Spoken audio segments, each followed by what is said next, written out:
ಕಿನ್ನರ್ ಅಖಾಡದಿಂದ ಮಮತಾ ಕುಲಕರ್ಣಿ, ಒಂದು ಕಾಲದ ಬಾಲಿವುಡ್ ನಟಿ, ಸನ್ಯಾಸತ್ವ ಸ್ವೀಕರಿಸಿಬಿಟ್ಟಿದ್ರು ಅವರು. ಆದರೆ ಇದೀಗ ಅದೇ ಮಮತಾ ಕುಲಕರ್ಣಿಯನ್ನು ಇದೇ ಕಿನ್ನರ್ ಅಖಾಡದಿಂದ ವಜಾ ಮಾಡಲಾಗಿದೆ. ಮಮತಾ ಕುಲಕರ್ಣಿ ವಜಾ ಕಳೆದ 20 ದಿನಗಳ ಹಿಂದೆ ಅಷ್ಟೇ ಕಿನ್ನರ್ ಅಖಾಡದಲ್ಲಿ ದೀಕ್ಷೆಯನ್ನು ಪಡ್ಕೊಂಡಿದ್ದರು. ಇದೀಗ ರಾಜದ್ರೋಹದ ಆರೋಪದಲ್ಲಿ ಕಿನ್ನರ್ ಅಖಾಡದಿಂದ ಅವ್ರನ್ನ ವಜಾ ಮಾಡಲಾಗಿದೆ. ಕಿನ್ನರ್ ಅಖಾಡ ಸಂಸ್ಥಾಪಕ ರಿಷಿ ಅಜಯ್ ದಾಸ್ ಇದ್ರ ಬಗ್ಗೆ ಮಾತಾಡಿದ್ದಾರೆ.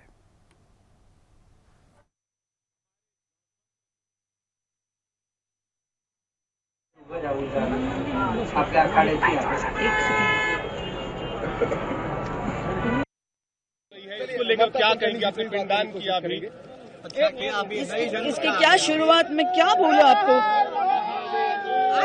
ये महादेव और महाकाली का आदेश था, मेरे गुरु का आदेश था, इसलिए आज का दिन उन्होंने